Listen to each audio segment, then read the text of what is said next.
Hello again, and in this lesson, I'm going to be going over what to do with one-step equations when you have a fraction coefficient.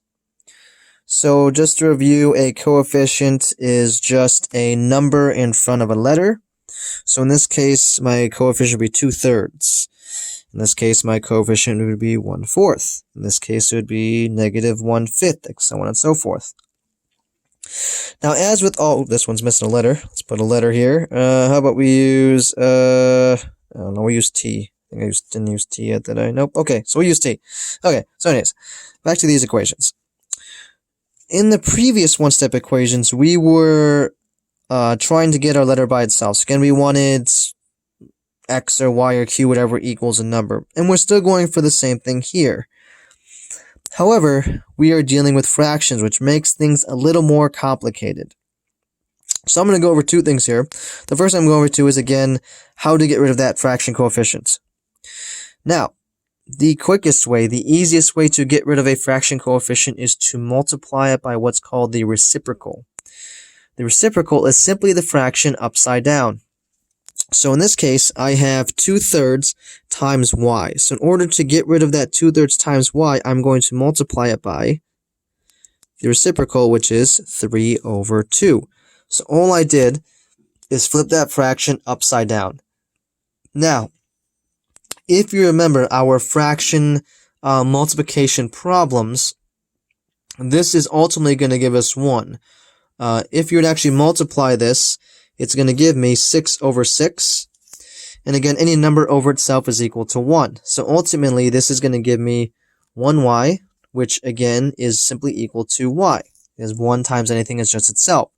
So this allows us, again, to successfully eliminate the fraction next to the letter. So again, when I multiply this by the reciprocal, it's ultimately just canceling out the same way we are canceling anything else in the previous problems. So I am left with this y by itself on one side of the equation. Now, once again, though, if I do something on one side of an equation, I have to do it to the other side. So since I multiplied this side by the reciprocal 3/2, I have to multiply this side by 3/2.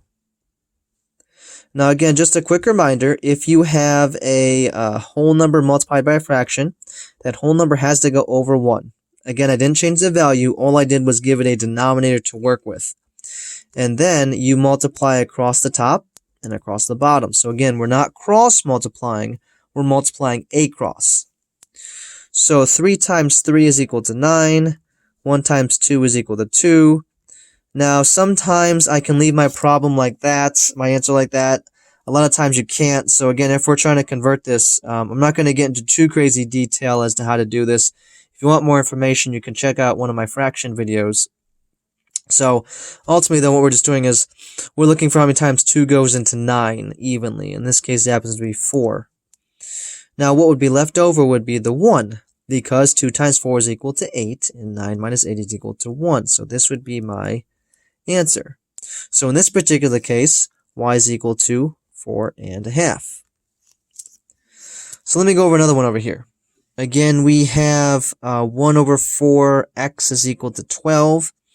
Again, if we're trying to get rid of 1/4, we're going to multiply it by the reciprocal, which is 4/1. And once again, it's going to just cancel itself out. So leave me with x by itself. Again, if I do something one side after the other side, so I'm going to multiply this side by 4/1. Again, this 12 is going to go over 1. Now, in this particular case, you'll notice the bottoms are both 1, which means I don't really have to worry about that. My real concern is going to be the top numbers. So in this case, the top numbers, 12 times 4, that's going to give me 48. 1 times 1 will give me 1, so I'm going to write this out, but you really don't need to, because 48/1 is simply equal to 48. So my answer to this case is 48. So I'm going to go down here. In this case, you'll notice I have two fractions. I have a fraction on one side and a fraction on the other side. That fraction on the left side next to the coefficient of the t, that is supposed to be a t, is negative. So once again, I cannot have a negative variable.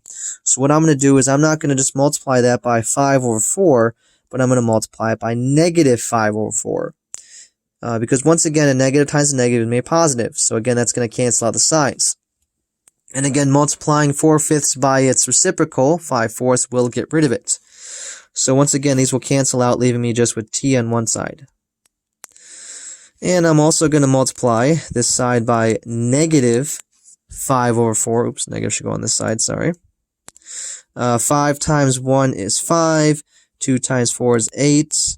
But since this one's negative and this one's not, my answer will ultimately be negative. So my answer in this case would be negative 5/8. Moving on to my next problem, same deal. I have a negative 5 over 1, or 1 over 5, sorry, which I'm going to multiply by a negative 5 over 1. Again, that will cancel out, leave me with w by itself. I'm going to multiply this side by a negative 5 over 1. Put this 20 over 1. Again, not necessary if you're familiar with the steps, but I'm doing it just for visual sake. Now, 20 times 5 is equal to 100. And that 100 is going to stay positive because both of my signs are negative. So remember, when you multiply something with the same signs, in this case, a negative times a negative, you are going to get a positive answer. So, going over these last two, I have 3/10 x is equal to 3/10. Again, I'm going to multiply it by the reciprocal. Oops, it's not right, the reciprocal. 10 over 3, sorry. Again, that's going to cancel out. I will also multiply this side by 10 over 3. And ultimately, this is just going to give me 1, because 3 times 10 is 30. 10 times 3 is 30. And as I stated before, 30 over 30 is 1. So it's okay to get answers that seem too easy. You know, sometimes, or hopefully, by the time you get enough practice, these problems will be easy for you. That's kind of our goal here. Not all of it will be, but hopefully ones like these will. So in this particular case, sometimes people get that answer of 1 and they think it's too small or it's too easy, and they panic and they start trying to do it again, they screw up. It's okay to get easy answers. You won't always get easy answers, but it is okay to get them once in a while. And hopefully, by the time we get through everything, some of these will be easy for you. So, on to this last one here. I have 7 over 12q is equal to 15. So once again, I'll multiply both sides by the reciprocal. Okay. And I will also multiply this side by the reciprocal. Again, I'm going to put my 15 over 1. This problem, kind of a big number. More than likely, you won't get weird numbers like this. It happens, but again, not usual. 15 times 12 is equal to, I believe it's 180. Let me double check that on my calculator real quick. It is, okay. And then 1 times 7 is equal to 7. I'm going to cheat and use my calculator again. So, sorry if it's just breaking kind of the illusion of me being able to do anything in my head, but I'm feeling kind of lazy right now. So, 7 goes into 18 25 times. So my whole number in this case will be 25. 7 times 25 is going to be 175. So this is going to be ultimately 25 and 5 over 7. So my answer, or my Q, is going to be equal to 25 and 5 over 7. Now, once again, you're probably not going to get weird numbers like that. It does happen. But 9 out of 10 times, the number's not going to be too funky. Most of my equations here came out pretty easy. Even when you got fractions, the fractions were reasonable, like 4.5 or 5/8. It wasn't anything too crazy. So again, just remember when you're doing problems like this, it's important that you, again, use the reciprocal. Flip that fraction upside down. It's also important to remember when you're multiplying your reciprocal by the other side of the equation, you're multiplying across the top and across the bottom. Don't cross multiply. Multiply across.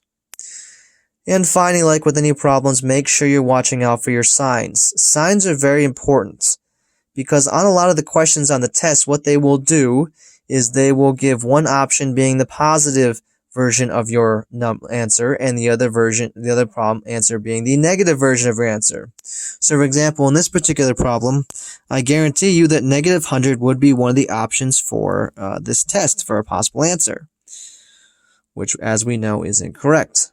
So just be aware of that problem. That is a big issue for people. is they do the math right and they just forget the sign or screw up the sign. Make sure you're watching out for that. So hopefully, again, this was helpful for you. Again, I know I did these fairly quickly. Hopefully, again, though, there's enough detail where you're able to pick it up. If you're having problem with the fraction part of things, please go and review or check out my fraction, multiplication, and division video. That will help out tremendously if you're having problems with multiplying by the reciprocal. Otherwise, I will see you for the next lesson, and hopefully, keep up practicing, and hopefully those will be easy for you.